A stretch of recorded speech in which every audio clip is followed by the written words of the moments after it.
What's going on, everyone in YouTube land? It's Wicked here today. I'm bringing you this video to let you guys know why I haven't been uploading as much as I was that past week, or that week that I was uploading a video every day. And the reason for that is the simple fact of I'm really picky whenever it comes to creating content. I kind of like a lot of high quality things, I guess you could say. And I bet you're wondering why I'm wearing this freaking hat, because I woke up this morning feeling like absolute dog crap.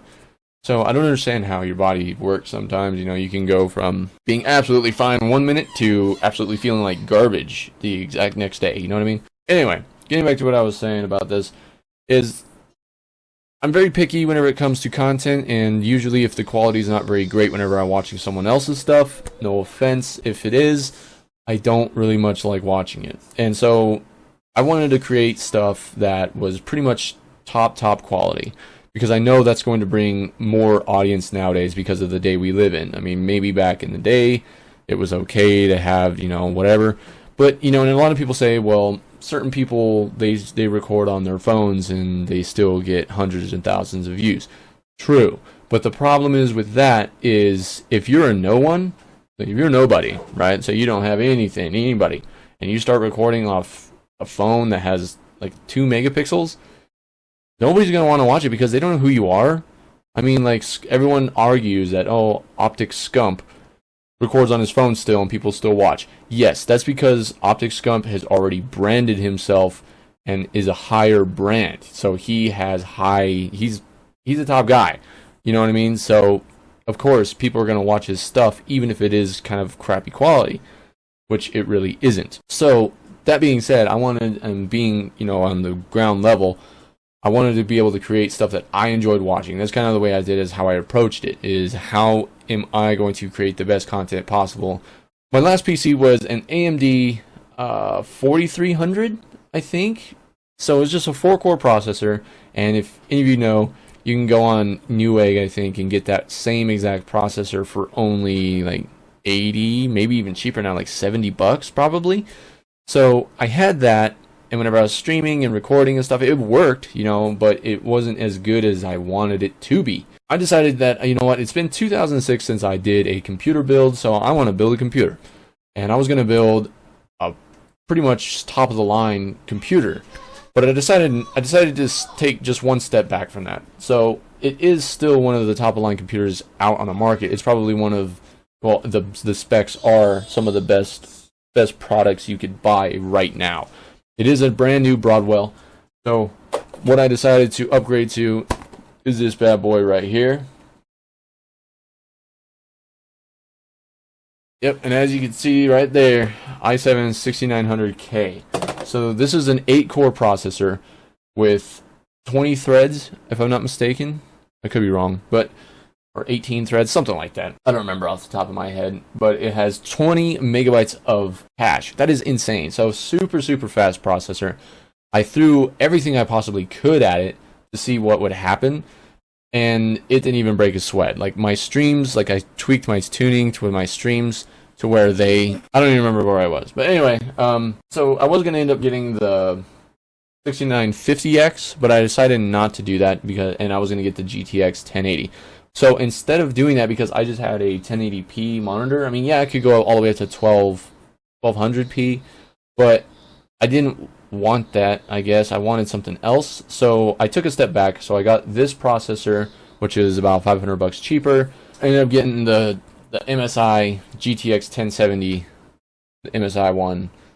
And I love this cooler, man. This cooler is great because whenever the GPU sits under 60 degrees Celsius, the 2 fans don't have to turn on. Like, that heatsink is a beast. I love it. Yeah, we got the i7. It's water cooled by a Corsair H100.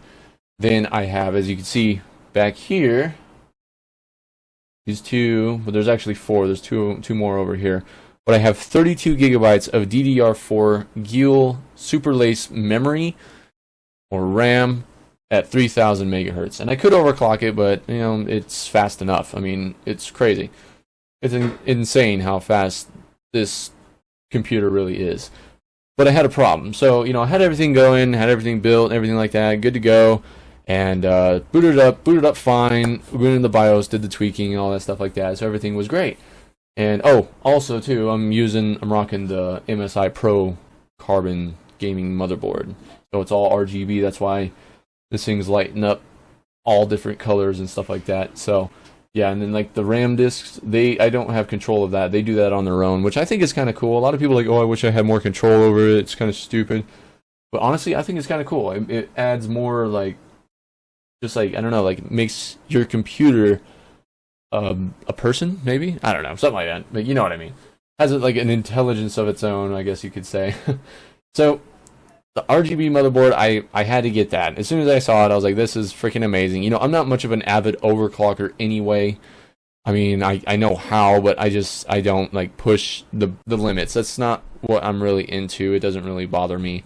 You know, I haven't even really overclocked my i7 yet. So yeah, I've had it for almost a week now, and I haven't even overclocked it because it's completely fine for what I do. Also, oh yeah, but going back to the whole content stuff, I did a lot of fine tuning with my stream and with my streaming, and I don't really stream on Twitch anymore. I stream on Beam.pro, and absolutely fantastic service. If you guys haven't checked that out, I suggest you do. It's really, really amazing. Great streaming. I mean, interactive. It's great. I mean, I love the community a lot more.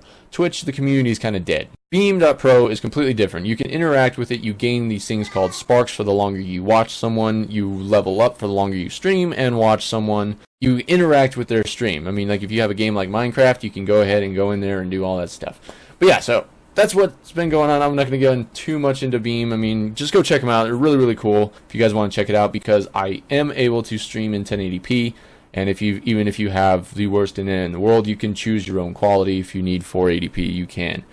But I stream in 1080p, no hiccups at all with this machine. I mean, and my CPU usage doesn't go above 20%, if that. I think it's like I think it's only at 15%. This thing's an absolute monster, and able to stream in 1080p, 60 frames a second, no hiccups, no glitches, no lags, no nothing. If there is lag in it, it's the game. It's not this PC. Absolutely amazing PC. I love it. That's what's been going on. You can hear my kids screaming in the background, so I'm going to go ahead and end this video. But that's what's been going on, guys. So I appreciate your patience, and hopefully I feel a little bit better. I feel like kind of like dog crap, but I'm going to go make a video of Titanfall, doing some Let's Play Titanfall. So be sure to go check that out.